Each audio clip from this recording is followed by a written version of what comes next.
السلام علیکم ناظرین، میں ہوں رضوان نسیم مناز۔ نیوز واچ کے پروگرام کرائم واچ میں آج ایک ایسی خاتون ہمارے ساتھ موجود ہیں جو لاہور سے آئیں۔ لاہور میں وہ در بدر پھرتی رہیں، پولیس والوں کے پاس گئیں، ہر تھانے کا دروازہ کھڑکھڑایا، لیکن وہاں کسی نے بھی اس کی سنائی نہیں، اس کی بات کو سنا نہیں، بلکہ اس کو تھانے سے ذلیل کر کے باہر نکالا۔ آج یہ اسلام آباد آئی، ان سے پوچھتے ہیں کہ آپ اسلام آباد کیسے آئی اور کیوں آئی۔ ان سے بات کرتے ہیں، یہ اپنا نام نہیں بتانا چاہ رہی، اس لیے کہ ان کے کوئی فیملی پرابلمز ہیں پیچھے، جس کی وجہ سے اپنا نام نہیں بتائیں گی۔ باقی ہم ان سے بات بھی کریں گے اور ان کو اس کی آواز عوانوں تک بھی لے کے جائیں گے، چیف جسٹس صاحب کے پاس بھی لے کے جائیں گے اور کوشش کریں گے کہ ان کو انصاف مل جائے۔ السلام علیکم جی۔ کوئی بات نہیں بی بی، مجھے بتائیں کہ آپ لاہور سے اسلام آباد آئیں، آپ نے جو بتایا کہ میرے ساتھ یہ ظلم ہوا، وہ اپنی زبانی اگر آپ بتا دیں تو بہتر ہے۔ جی میں وہاں سے تقریباً 4 ماہ سے دھکے کھا رہی ہوں، جدھر بھی جاتی ہوں ہر تھانے میں کوئی سنوائی نہیں ہوتی۔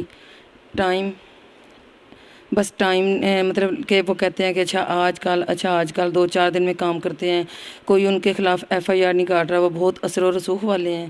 مجھے کسی نے بتایا تھا کہ نیوز واچ میں مظلوموں کی سنوائی کی جاتی ہے، تو چیف جسٹس صاحب تک یہ پہنچا سکتے ہیں میری بات، تو سر میں اس لیے آئی۔ اچھا بی بی، یہ مجھے بتائیں، انشاءاللہ بالکل اگر کسی نے آپ کو ہمارا ایڈریس دے کے بھیجا ہے، ہماری جو دوسری تنظیم ہے اینٹی کرپشن ہے، ہیومن رائٹس پہ ہم کام کرتے ہیں، لائر اینڈ جرنلسٹ فارم پہ ہم کام کرتے ہیں، ہراسمنٹ پہ ہم کام کرتے ہیں، کسی عورت کے ساتھ کوئی ظلم ہو تو یہ نیوز واچ جو میرا پروگرام ہے کرائم واچ، اس میں ہم ان کی باتیں لے کے آگے تک ان لوگوں کی باتیں پہنچاتے ہیں جو ہمارے پاس آتے ہیں، جو ہمارے پلیٹ فارم پہ آتے ہیں۔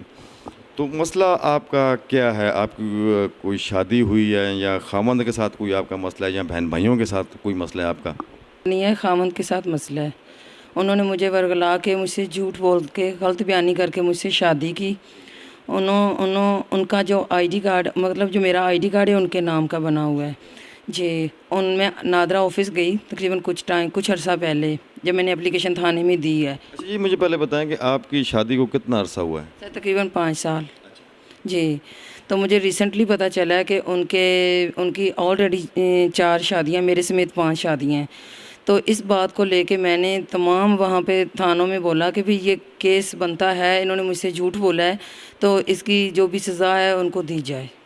لیکن ناظرین، جس طرح یہ بی بی فرما رہی ہیں کہ اس شخص نے جن سے انہوں نے شادی کی، ان کی پہلے بھی 5-6 شادیاں ہو چکی ہیں۔ اب آپ ناظرین دیکھ سکتے ہیں کہ کرائم کی قسمیں ہوتی ہیں، کوئی مرڈر کرتا ہے، کوئی ریپ کرتا ہے، کوئی کیا کرتا ہے، کوئی کیا کرتا ہے۔ اچھا، پھر اس کے بعد کیا ہوا؟ آپ کی شادی اسے ہو گئی، ابھی آپ کی اس کے ساتھ ڈیورس ہے یا طلاق ہوئی ہے؟ کیا مسئلہ ہے؟ نہیں سر، طلاق نہیں ہوئی اور نہ میں لینا چاہتی ہوں طلاق، کیونکہ ہمارے خاندان میں طلاقیں نہیں ہوتی جی۔ تو ان کے بیٹے نے مجھے پولیس آفیسرز کے سامنے بیٹھ کے تھریٹ کیا ہے، بہت سنگین جو ہے انہوں نے دھمکیاں دی ہیں کہ میں مار دوں گا، ہم مار دیں گے، ورنہ ہمارا گھر چھوڑ کے چلی جاؤ۔ میرے ہسبینڈ نے مجھے گھر جو ہے وہ گفٹ کیا تھا، ہبہ کیا تھا، اور عدالت میں بھی میرا کیس چل رہا ہے جی۔ ابھی آپ کا جو مسئلہ آ رہا ہے آپ کے خاوند کے ساتھ، مسئلہ کیا آ رہا ہے؟ آپ کا جو خاوند ہے اس کے بچے آپ کو تنگ کرتے ہیں یا کیا مسئلہ کیا؟ آپ ذرا کھل کے بات بتائیں تاکہ ہم آپ کی آواز کو آگے لے کے جا سکیں۔ سر ان کے بیٹے مجھے بہت ہراساں کر رہے ہیں، وہاں پہ میں اکیلی رہتی ہوں، پولیس کی طرف سے مجھے کوئی پروٹیکشن نہیں ہے، کوئی پولیس کا بندہ میرے گھر نہیں آیا، نہ کسی نے آ کے میری لوکیشن چیک کی ہے، مجھے کسی بھی وقت کوئی بھی مار سکتا ہے۔ اچھا یہ مجھے بتائیں کہ جب آپ کے خاوند نے آپ کو گھر گفٹ کر دیا تو پھر بیچ میں کیا ایشو آ رہا ہے، کیا پرابلم آ رہی ہے؟ سر وہ پیپرز ان کے پاس ہیں، انہوں نے کہا تھا کہ میں دے دوں گا، لیکن ٹال مٹول کرتے رہے، اور اب وہ بالکل اس بات سے انکاری ہیں کہ میں نے کوئی نہیں کر کے دیا۔ اور پنجاب کمیشن ادارہ ہے، وہاں پہ بھی انہوں نے اسٹیٹمنٹ دی ہے، تو وہ کہتے ہیں کہ سب جھوٹ ہے، میں نے کچھ نہیں کر کے دیا، وہ کچھ بھی ماننے کو تیار نہیں ہے۔ مجھے بتائیں میں کہاں جاؤں؟ اچھا یہ مجھے بتائیں کہ آپ نے جو پہلی اپلیکیشن جو آپ کے ایریا کا تھانہ لگتا ہے، آپ رہتی کہاں پہ ہیں اور تھانہ آپ کو کون سا لگتا ہے؟ سر چنگی گلدست چوکی جی، ASI ملک اسد، ان کے پاس پہلی اپلیکیشن تھی جی، صدر تھانہ شمالی چھونی۔ نہیں پھر اسد کے بعد اسد نے آپ کی سنائی نہیں کی، آپ کی بات نہیں سنی، کیا کہتا ہے؟ انہوں نے پھر صدر میں بھیج دیا، صدر سے پھر میں ڈی آئی جی صاحب کے پاس چلی گئی، کیونکہ وہاں پہ بھی کوئی نہیں سنتا، وہ سب لوگ وہ شاید ان کی بات مانتے ہیں جی۔ وہاں سے میں آئی جی کے پاس چلی گئی، وہاں سے انہوں نے مجھے پھر بھیجا، ایس پی صاحب کے پاس بھیجا، تو دوبارہ پھر میں آئی جی کے پاس گئی، تو ابھی بھی ایس پی صاحب کے اے ایس پی جو ہیں انہوں نے کہا ہے کہ ہم 2-4 دن میں آپ کا کرتے ہیں، لیکن مجھے یہ بتائیں کہ مجھے مار ڈالیں گے، میں کدھر جاؤں؟ مجھے مسلسل خطرہ ہے۔ جی ناظرین، آپ نے سنا کہ یہ بی بی لاہور سے آئی ہیں اس ڈر سے کہ ان کے جو خاوند ہیں یا ان کے بچے ہیں ان کو کدھر مار نہ دیں، اس لیے کہ پولیس والے بھی اس شخص کے آپ کے خاوند کا نام؟ چودھری اصغر علی۔ چودھری اصغر علی ان کے شوہر کا نام ہے۔ وہ ایک امیر شخص ہے، اس کے تعلقات بہت ہیں، پولیس اس سے ڈرتی ہے، پولیس اس کی وجہ سے کام نہیں کرتی، تو اس کی وجہ سے یہ اسلام آباد آئی۔ اور یہ مجھے بتائیں کہ آپ کے کتنے بچے ہیں؟ سر بچہ کوئی نہیں ہے، تقریباً 1.5 سال پہلے بیبی ہوا تھا جو کہ انہوں نے مجھے مارا اور وہ ایکسپائر ہو گیا۔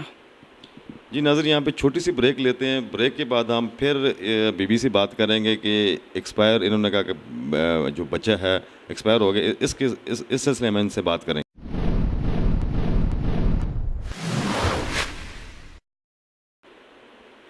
جی ویلکم بیک ناظرین کرائم واچ کے پروگرام میں۔ اچھا بی بی، یہ مجھے بتائیے کہ وہ آپ نے کہا کہ بچہ ضائع ہو گیا، کس طرح ضائع ہوا؟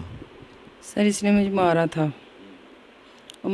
اور مجھے دھکا دیا اور بیبی ایکسپائر ہو گیا تھا۔ پھر آپ ہاسپٹل میں گئی ہوں گی ظاہری بات ہے؟ جی ڈاکٹر شمع خالد ہے دھرمپورہ، وہاں پہ جی ان سے میں نے ٹریٹمنٹ کروایا، تو دوبارہ ٹرائی کیا لیکن پھر کبھی ہو نہیں سکا۔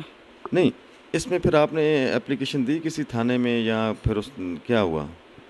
نہیں سر، اس وقت انہوں نے مجھے بہت دھمکیاں اس وقت بھی دی تھیں، تو اس وجہ سے پھر میں فی الوقت چپ کر گئی کہ چلیں اللہ کی ذات پھر دے گی، لیکن پھر ہو نہیں سکا۔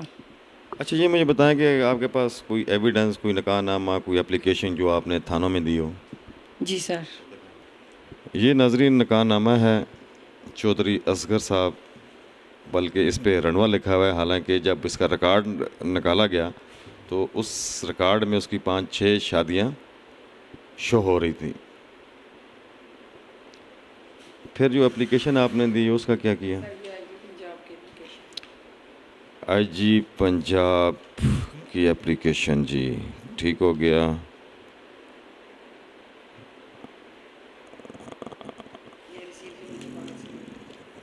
جی یہ اپلیکیشن ہے جو انہوں نے آئی جی پنجاب کو دی، کھلی کچہری سی پی او لاہور۔ اس پہ کوئی ایکشن نہیں ہوا آپ کا؟ اس پہ کوئی سنائی نہیں دی؟ یہ انہوں نے شمالی چھونی ایس ڈی پی او کو مار کی، تو اس ایس ڈی پی او نے کوئی بات نہیں کی؟ نہیں، انہوں نے بھی بس ٹال مٹول کی۔ پھر میں دوبارہ سے سر نام نعیم سندھو۔ نعیم سندھو ڈی ایس پی؟ جی ایس ڈی پی او صاحب سندھو صاحب تھے، ان کو مار کی، لیکن انہوں پھر دوبارہ یہ خاتون آئی جی صاحب کے پاس گئی، inspector general of police Punjab Lahore, تو یہ جو سی اپلیکیشن آپ نے دی، پھر بھی اس پہ بھی گزارش ہے ایس ڈی پی او کو مار کی گئی، اسی ڈی پی او کو مار کی، سندھو کو؟ نہیں سر، اس میں ان کے بیٹے نے مجھے پولیس آفیسرز کے سامنے بیٹھ کے تھریٹنس دی تھیں کہ میں مار دوں گا، میرا مکان چھوڑ کے چلی جاؤ، تو میں دوبارہ اس لیے گئی، اور پھر سر نے مجھے وہاں سے یہ دوبارہ رسید جو مجھے وہاں سے ملی، انہوں نے مجھے بھیجا پھر کہ آپ ایس پی بلال ظفر کے پاس جائیں۔ جی ناظرین، آپ نے سنا کہ ان کے خاوند کے بیٹے نے پولیس کے سامنے بیٹھ کے ان کو تھریٹ دیا، اور پولیس نے کوئی کارروائی نہیں کی، اس لیے کہ آپ کو پتہ ہے کہ پولیس کیا کرتی ہے، کیوں نہیں پرچہ کاٹتی، کس وجہ سے پرچہ نہیں کاٹتی، کیوں نہیں سنتی، اس لیے کہ ان کے جو خاوند ہیں چودھری اصغر صاحب، وہ ایک پاورفل آدمی ہیں، امیر آدمی ہیں۔ باقی آپ سمجھ جائیں میں کیا کہنا چاہ رہا ہوں، آپ سب لوگوں کو پتہ ہے کہ پولیس کا حال کیا ہے۔ اچھا پھر آپ نے پھر آئی جی صاحب کمپلینٹ سینڈل دی، ایس ڈی پی او شمال چھونی، پھر سندھو کے پاس گئے آپ؟ جی ایس پی صاحب نے پھر ان کے پاس بھیجا کہ دوبارہ جائیں، پھر انہوں نے اپنے ہاتھ میں کیس کو لیا ہے، ابھی پولیس کارروائی کر رہی ہے، اب آئی نو ڈیٹ پتہ نہیں کیا کر رہے ہیں۔ ابھی بھی پولیس کارروائی نہیں کر رہی، لیکن یہ کہہ رہی ہیں کہ شاید کر رہی، لیکن مجھے یقین نہیں ہے۔ اچھا، ابھی یہ دوبارہ آئی جی صاحب نے پھر اسی سندھو صاحب کو مار کی، سندھو صاحب سے آپ کی بات ہوئی، انہوں نے کوئی آپ کو دلاسا دیا کہ ایز اٹ از ویسے کے ویسے ہی ہیں؟ نہیں سر، سندھو صاحب سے نہیں، پھر دوبارہ ایس پی صاحب کے پاس گئی جی، انہوں نے اپنے اے ایس پی سے کہا کہ اس کو میرٹ پہ کریں جی۔ تو 4 سے 5 دن ہو گئے ہیں، تو نہ تو کوئی میرے گھر پہ پولیس آئی ہے، نہ مجھے کسی نے کال کی ہے، تو کچھ بھی نہیں ہے، اور میں اکیلی ہوں، نہ رات کو میں سو رہی ہوں نہ دن کو سو رہی تھی، کہ میں بہت پریشان تھی کہ مجھے ہر وقت یہی لگا رہتا ہے کہ میں کسی بھی وقت ماری جاؤں گی۔ جی ناظرین، کہ اس بی بی کی آپ کی پولیس اسٹیشن میں درخواست پڑی ہوئی ہے، ایس پی صاحب نے اے ایس پی کو مار کی، لیکن ہفتہ گزر گیا ہے لیکن ابھی تک اس پہ کوئی کارروائی نہیں ہو رہی، جس کی وجہ سے یہ اسلام آباد آئی اور جسٹس صاحب نثار ثاقب صاحب کے ساتھ نثار ثاقب صاحب کو ملنے آئی، اور اپنی جو تکلیف ہے، جو پنجاب پولیس کر رہی ہے، ان کی سن نہیں رہی، ان کو اپنی جان کا خطرہ ہے، ان کو تھریڈ ہے، ان کو تھریڈ پہ تھریڈ دیے جا رہے ہیں، اگر خدا نہ خواستہ اس کے ساتھ کوئی مس ہیپ ہوتا ہے، اس کا ذمہ دار کون ہے؟ اچھا بی بی، آپ روئیں نا، اللہ خیر کرے گا، آپ کیا پیغام دینا چاہتی ہیں اور کن کن لوگوں کو پیغام دینا چاہتی ہیں؟ سر میں پنجاب پولیس کو پیغام دینا چاہتی ہوں کہ میرا ساتھ دے، میرے پاس جینون ڈاکومنٹس ہیں، میں لیگل پہ ہوں، اگر میں کہیں غلط ہوں تو مجھے پنش کیا جائے، ٹھیک ہے نا، وہ مجھے ویریفائی کریں، لیکن مجھے میرا ساتھ دیں۔ اور چیف جسٹس صاحب جو بہت سے لوگوں کی مدد کر رہے ہیں، اللہ ان کی عمر دراز کرے، مجھے ان سے بھی مدد کی اپیل کرتی ہوں کہ وہ میرا ساتھ دیں۔ جی آپ نے سنا، چیف جسٹس صاحب کے لیے انہوں نے میسیج دیا ہے، اس لیے کہ وہ ان دونوں میں بہت سارے کام کر رہے ہیں اور بہت سارے لوگ ان سے خوش بھی ہیں، اسپیشلی میڈیا والے بہت خوش ہیں ان کے کام سے۔ اور یہ خاتون صرف ثاقب نثار صاحب سے ملنے آئی، چیف جسٹس صاحب سے، اور انشاءاللہ نیوز واچ کی ٹیم اور اینٹی کرپشن کی ٹیم ان کو چودھری صاحب کے پاس لے کے جائے گی، چیف جسٹس صاحب کے پاس لے کے جائے گی، اور انشاءاللہ اس خاتون کو انصاف ملے گا۔ پنجاب پولیس کے لیے میرا جو پیغام ہے کہ خدا را اس خاتون کی بات سنیں، اگر یہ غلط ہے تو اس کو سزا دی جائے، اگر یہ رائٹ پہ ہے تو اس کا ساتھ دیا جائے چیف جسٹس صاحب سے، کہ اس خاتون کی مدد کریں، اس کی بات کو سنیں، اور جب میرا پروگرام چلے گا، آپ تک پہنچے گا، تو آپ اس پہ ایکشن لیں۔ Thank you very much.